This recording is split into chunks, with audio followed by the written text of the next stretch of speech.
They told me it couldn't be done. The world around me was firm in its judgment, unwavering in its logic. I had no money, no connections, and no visible way to achieve what I deeply longed for. Yet within me stirred a conviction more powerful than facts, a knowing, born not of the senses but of something far older, far deeper. I didn't have what I desired in the outer world, but I carried it faithfully in my inner one, and that made all the difference. What I manifested defied reason, but I didn't manifest it through struggle or effort. I did it by imagining, by assuming the feeling of the wish fulfilled, and living from the end as though it were already so. And the proof? I live in it now. I walk in what once seemed impossible. There is no power greater than your own wonderful human imagination. The moment I turned away from appearances and took refuge in the unseen world of feeling, I activated the law that governs everything. The law does not care about probability. It is not interested in what others think is realistic. It responds only to assumption. When you persist in assuming something is true, and when you remain loyal to that assumption, regardless of outer conditions, it must harden into fact. I tested this law not once, but many times. The results were consistent, repeatable, and real. I remember vividly when I desired to travel across the world and had not a single penny to do so. The world said it was impossible. But I dared to feel myself in the destination. I heard voices congratulating me, felt the warmth of the climate, saw the places I wanted to visit in vivid detail. Every night, I laid my head on the pillow as if I were already there. I abandoned the old story of lack, and in a matter of weeks, through circumstances I never could have imagined, the journey unfolded. Funds came, opportunities emerged, and the impossible became fact. That is not coincidence, that is law. Once, a dear friend of mine, trapped in a situation where love seemed utterly lost, came to me with tears. She wanted reconciliation, but everything pointed to the finality of separation. I instructed her not to beg, not to plead, not even to contact the person, but to see herself as already united. She did as I said. For weeks, she imagined being embraced, loved, forgiven. She felt the ring on her hand, smelled the familiar scent of her beloved, and fell asleep in that state. Then one morning, a letter arrived. The person she loved had been dreaming of her for weeks. They reconciled, just as she had imagined it. The world will say it's chance, but I tell you, it is the law in action.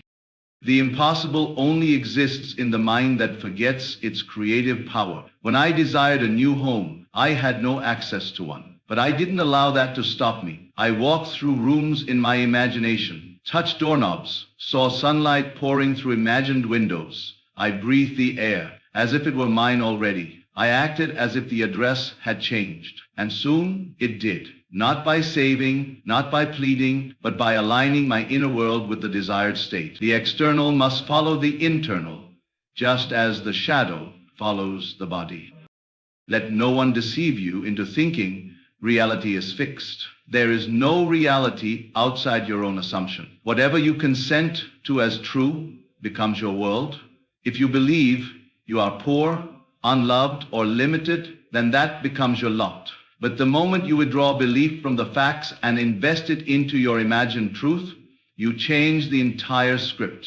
Imagination is not idle fancy, it is God in action. And what you imagine with feeling is more powerful than what you see with your eyes. What I manifested cannot be explained by logic, but it can be explained by law. And that law says, assume the feeling of the wish fulfilled and persist in it. Do not concern yourself with how. Live as if it were already done and watch the world rearrange itself.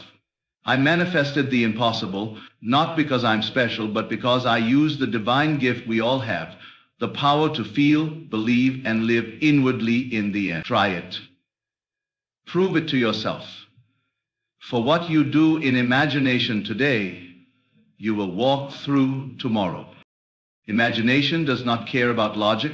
It does not pause to verify circumstances, consult probabilities, or weigh the evidence of the senses. It simply creates. To the logical mind, this is madness. To the spiritual mind, it is the key to the kingdom. Imagination operates in a realm where what is real is not what appears, but what is assumed. And assumption, when persisted in, becomes fact. Logic builds its house upon the past. It tells you what is likely based on what has been. Imagination builds its mansion on what could be and claims it as already done. This difference is everything. There was a time when I too was enslaved by logic. I looked at my bank balance and made decisions based on what was real. I considered the opinions of others, measured outcomes, planned according to visible means. But nothing changed. The more I lived within the world of logic, the more I experienced repetition, limitation, and stagnation. Then came the shift. I realized that logic is only a servant, and a poor one at that, when left to lead. Imagination, when enthroned, becomes the master creator. I began to trust in what I saw within, regardless of what I saw without. And as I persisted, the inner became outer, the invisible became visible, and the impossible became my daily life. You cannot serve two masters. If you believe in reason and logic more than you believe in your own imagination, then you will always fall back into what the world calls reality. But reality is only the outpicturing of a previous state of consciousness. If you want to change the world around you, you must first change what you are imagining within. And when you begin this journey, you will notice something curious. The louder logic screams, the closer your manifestation often is, because logic resists what it cannot control. It tells you that healing takes time, that love is lost, that money requires years of toil. But imagination knows nothing of time, struggle, or distance. It knows only the now. To imagine is to assume. To assume is to feel, and to feel is to give life. All things are birthed first in feeling. If you imagine yourself in perfect health and feel it to be true, then health must come, for it already exists within. If you imagine yourself surrounded by abundance and persist in that feeling, then wealth must follow, for the cause is already planted. The world will try to make you doubt. It will hold up facts, numbers, reports, but none of it matters unless you give it your belief. Logic cannot stop imagination unless you surrender your power to it. The greatest breakthroughs I have witnessed in my life and in the lives of others came at the point when logic had no answer. A woman I knew had been told she could never conceive. All the tests confirmed it, but she refused to bow to logic.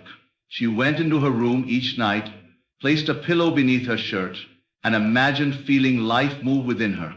She heard people congratulate her, imagined holding the child, smelling its skin, singing lullabies. And within months, the impossible happened. She was pregnant, not because she defied medicine, but because she believed in a higher law. Another man, out of work and ridiculed by family, imagined himself being called to interviews, shaking hands in celebrations, signing contracts. He didn't know how it would happen. He didn't need to. His imagination didn't care about the economy or his resume. It simply created what he dared to feel. And as he remained loyal to that inner vision, the outer world began to bend.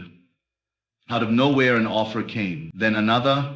What was once deemed unlikely became his new normal. Because imagination does not operate by the rules of this world. You cannot reason your way into a miracle, but you can feel your way into one. That is the secret. Feel it now, not tomorrow, not later, not when the facts change. Feel now what you desire to be, and persist in that assumption. The world may not shift immediately, but the seed has been planted. And no power on earth can stop the harvest if you remain faithful to your inner state. Your imagination holds within it all possibilities, all timelines, all outcomes, and it will bring forth whatever you dare to claim as already yours. So ignore logic, not out of rebellion, but out of wisdom. For what you imagine, you become. What you feel, you create. What you assume, you experience. Imagination has no respect for what has been. It creates what shall be through you. The law does not care about probability. It does not measure likelihood, nor does it take into account what the world considers practical or realistic.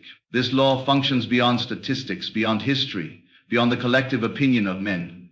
It operates in the realm of consciousness, where only one thing matters, what you accept as true. If you assume a thing with feeling and remain loyal to that assumption, it will come to pass, not because it is probable, but because it is law. The universe is not governed by chance. It is governed by certainty, and that certainty lies in what you dare to claim as already yours. There was a time when I deeply wanted to experience a transformation that seemed utterly irrational by worldly standards. The people around me, though kind, were governed by fear and evidence. They said, be reasonable, look at the facts, be patient, maybe one day. But I had seen too much. I had experienced a strange and beautiful process by which a desire, when felt and lived in internally, outpictures itself in time.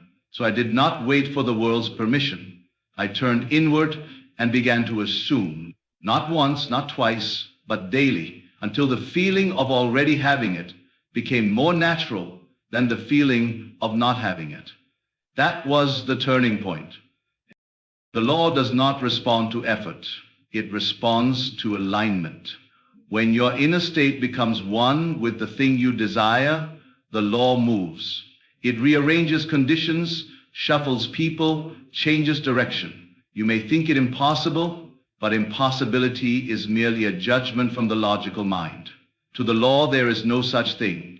Everything is a shadow cast by consciousness. So when consciousness changes, the shadow must also change. If you feel yourself into a new state, one where your desire is already fulfilled, the world must echo that state. It cannot do otherwise. Creation is a function of imagination, and imagination, once wedded to feeling, becomes destiny. I once met a man who had been overlooked, rejected, and forgotten. He wanted to rise to a position that, by all appearances, was reserved for others with better credentials. He was told it was impossible, but he refused to believe that the law could be limited by human standards. Each night he would sit quietly and feel himself in the role. He heard people greet him as the new leader. He felt the weight of responsibility, the confidence of knowing he had succeeded. He persisted, even when nothing in the outer world changed. And then, in a sudden turn of events, the person above him resigned, and he was called, not considered, not interviewed, but called to step into the role. That is the law. It does not ask, is it likely? It asks, what are you assuming? It is not arrogance to assume the best for yourself. It is obedience to the divine pattern within. If you deny yourself what you deeply desire because the odds are low, you are bowing to the false god of probability. But if you assume it with feeling, if you rest in the end as if it were already so, you activate the process that cannot fail. The timing may vary, the path may surprise you, but the result is certain, for the law does not work sometimes. It works every time. You must not look to the outer world to verify your assumptions. That is temptation. The outer world will often reflect the old state for a while, like an echo from a room you've just left. But you are not bound to what was. You are free to move in consciousness now, and when you do, the law begins to work. Invisibly at first, but always faithfully. To the degree that you accept your desired end as present fact, even when reason says otherwise, you will receive it. Many desire great change, but hesitate because it seems statistically rare. Yet it is only rare to those who have never claimed it within. For the one who lives inwardly, in thee and all things are common.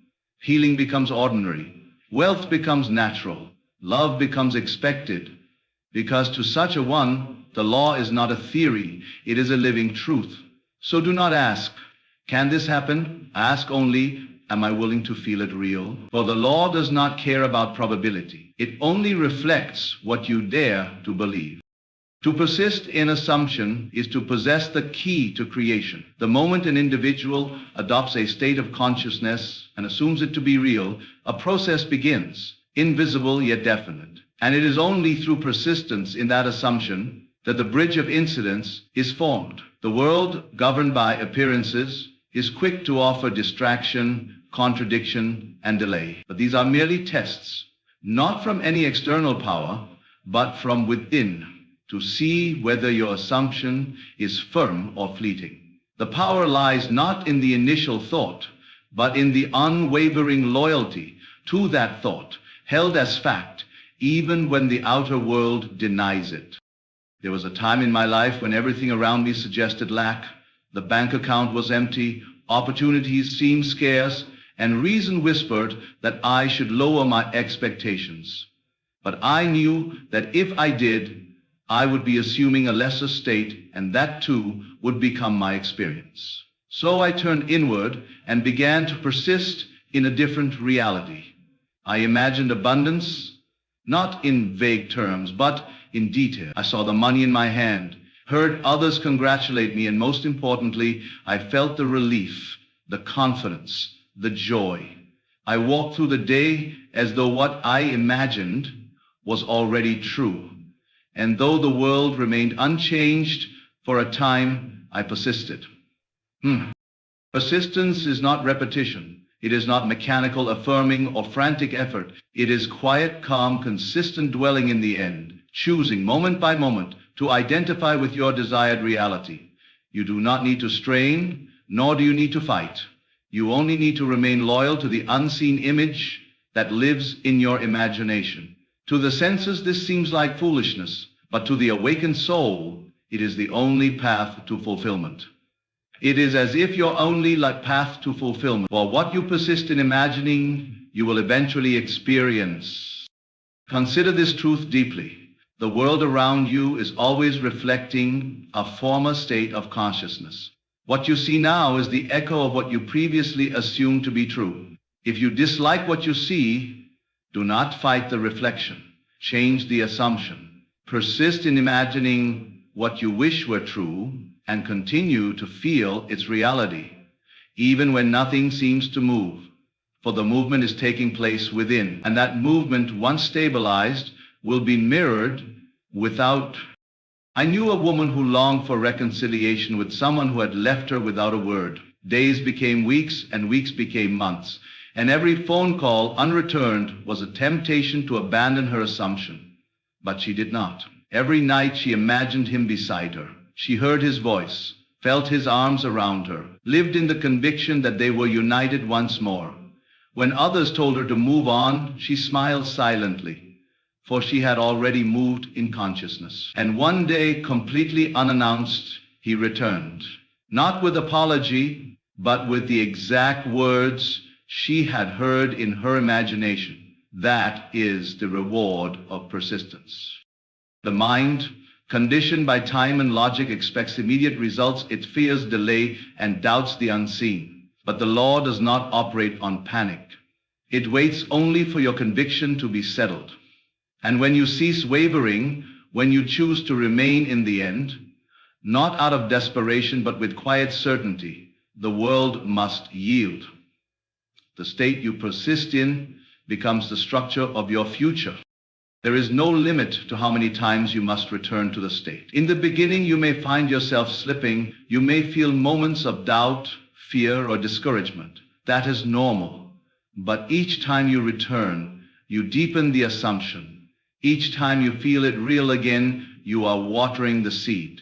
And one day, without fanfare, the outer world rearranges itself, and you walk into the very thing you once only imagined.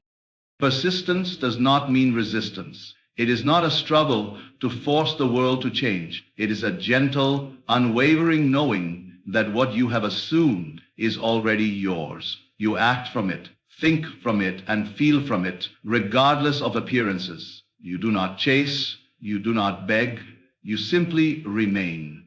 And that faithfulness to the end creates a new beginning Everything you now call fact began in imagination. Every condition you experience was once an assumption you believed. If you would change your world, do not focus on the world. Focus on the assumption and persist. For to persist in assumption is to command the law. And when the law is commanded, the impossible becomes inevitable. The inner state is the cause, and the outer world is the effect. This is the law that governs all manifestation. You may look at your circumstances and believe they are fixed, immutable, dictated by external forces beyond your control. But this belief is itself an illusion, for nothing appears on the screen of your life that was not first imagined, accepted, or consented to within. To work on changing outer conditions while leaving the inner state untouched is to labor in vain. It is like attempting to change the reflection in a mirror without altering the face that casts it. All transformation begins in the unseen realm of consciousness. There was a time in my life when I desired a change so great that it seemed laughable to those around me. The outer facts opposed me. My environment contradicted the very possibility of my desire. But instead of arguing with appearances, I withdrew into the sanctuary of my imagination. I made the decision not to fight shadows, but to work on the light that cast them. I asked myself only one question: what would I feel like if this were already true? And once I found the feeling, I clung to it with quiet confidence. That was the turning point. The external world, which had once seemed so stubborn and immovable, began to shift in the most subtle and miraculous ways. You must understand, the outer world is not the master. It is the servant. It does not initiate change, it reflects it. When you dwell in a new inner state, persistently, confidently, lovingly, everything around you begins to conform. People, places, and events move to accommodate your assumption, not because you commanded them, but because you assumed your rightful place as creator. You need not ask how or when. The law works without your concern for mechanics. Your only responsibility is to inhabit the inner state with such conviction that it becomes more real to you than the evidence of your senses. I knew a man who for years lived under the shadow of debt and disappointment. He blamed the economy, his upbringing, and misfortune, but none of these were the cause. The true cause was his continual assumption of being trapped, unlucky, and undeserving. When he came to understand that his inner state was the source of his experience, everything changed. He stopped reacting to what was and began assuming what he wished to be. He imagined himself successful, independent, and at peace. He rehearsed this feeling daily, not just with words, but with emotion. He felt the joy of being free. And slowly, then suddenly, his outer world changed. New clients arrived, new ideas were born, and doors that had long been shut opened effortlessly. The inner state is not merely a collection of thoughts. It is a vibration, a dwelling place, a reality unto itself. To enter a new state, you must feel it deeply and accept it without doubt. You cannot visit the state for a moment and expect lasting change. You must live there. Speak from it. Think from it. Move through your day as if what you desire were already true. This is not pretense. This is faith, the substance of things hoped for, the evidence of things not seen. And when the inner state becomes your permanent residence, the outer world must take shape around it. Do not be fooled by temporary contradictions. Sometimes the world will appear to resist your assumption, but this is merely the echo of an old state losing its grip. It is not proof of failure, it is the dying gasp of a belief you once held. Persist in the new feeling. Refuse to be moved by appearances. Remind yourself that all that you see is a reflection, and it must change once the inner cause has been redefined. You are not subject to circumstances. Circumstances are subject to you. One woman, desperate for love, came to realize that all her relationships had mirrored a deep inner belief that she was not worthy. When she changed that belief, not by pleading with others, but by feeling herself loved, valued, and cherished within, her world transformed. She received the love she had longed for not because she chased it, but because she became it. The inner state is always the magnet. Whatever you are being inwardly is what you will attract outwardly. The greatest illusion is that something out there must change first. But nothing changes until you do, not in action, but in assumption. The moment you accept a new reality within, the law is set in motion. The details will take care of themselves. Focus only on your inner condition. Feel yourself already in possession of the thing you desire.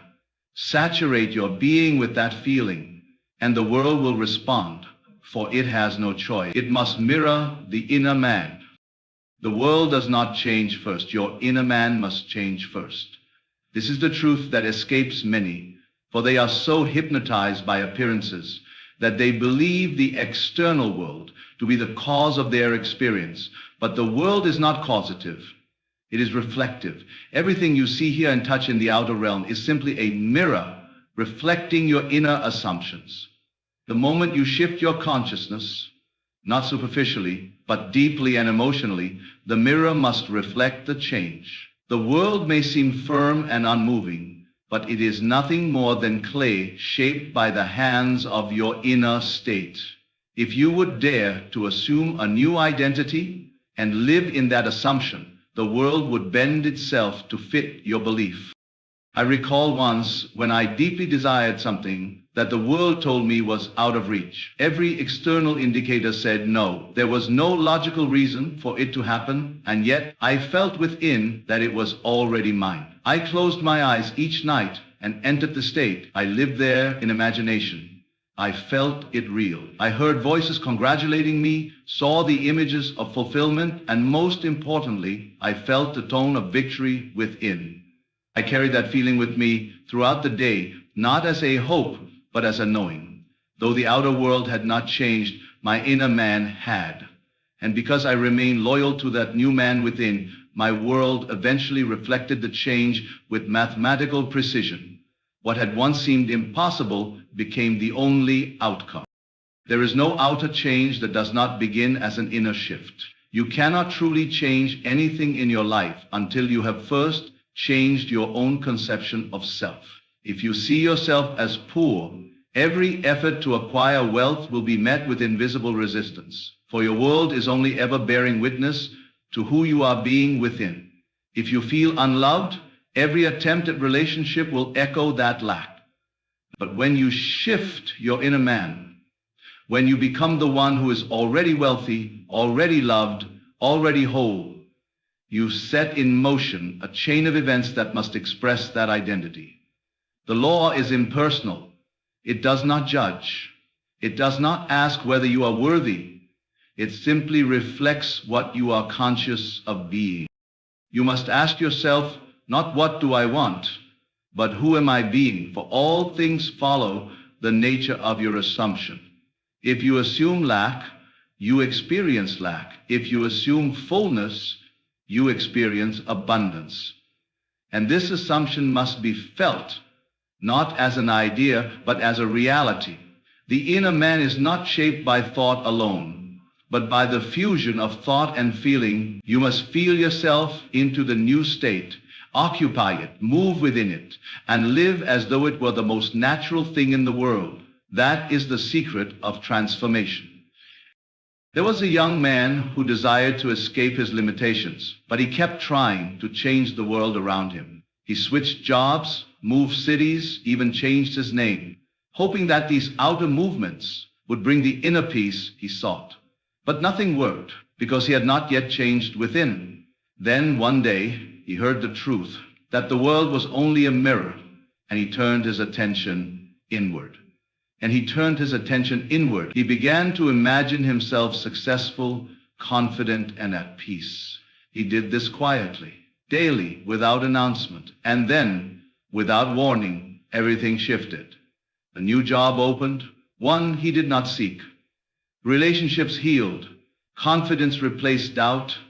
Because the inner man had changed, the outer had no choice but to conform.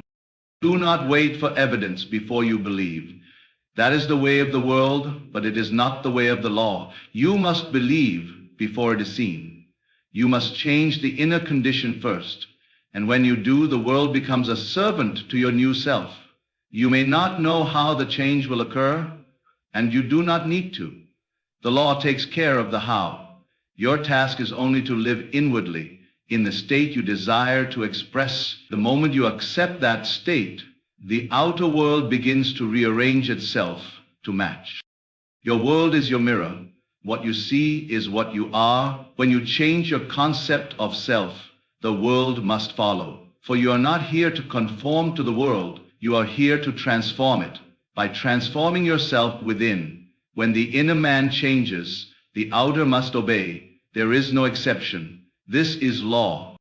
Now you understand why I say I manifested the impossible, not once but many times, and not because I was lucky or chosen or special, but because I learned how to feel correctly, how to assume the end and live from it, how to ignore logic, how to persist in the face of contradiction, and how to change the inner man so the outer world would follow. All that you experience in your world is simply the echo of who you are within. Change your inner conversation and the world will speak back differently. Change the feeling in your heart and the world will offer new scenes, new people, new conditions to match that vibration. There is no effort greater, no investment wiser than to discipline the imagination, to enter each desire as though it were already fulfilled, and to dwell there without doubt. You do not need permission from the world to assume your ideal state. You do not need to wait for facts to prove your power. You only need to believe it before it is seen. The law responds not to outer action, but to inner conviction. When you feel something real enough times, the world will bow and become the servant of your assumption. It cannot resist the one who lives in the end. The impossible only exists to those who remain in the old man. But to the one who dares to claim the unseen as present reality, the world becomes clay. I have shared these truths, not from theory, but from experience. I have walked through doors that did not exist until I imagined them. I have held in my hands that which once existed only in feeling, and I have seen others do the same when they abandoned the world of facts and entered the world of faith. This is not fantasy. It is the structure of reality. Assume the end, feel it real, persist in that state, and you will prove, as I have, that nothing is truly impossible to the one who imagines boldly and faithfully. You are the operant power. You are the creator. Dare now to live from the end and let the world conform to you.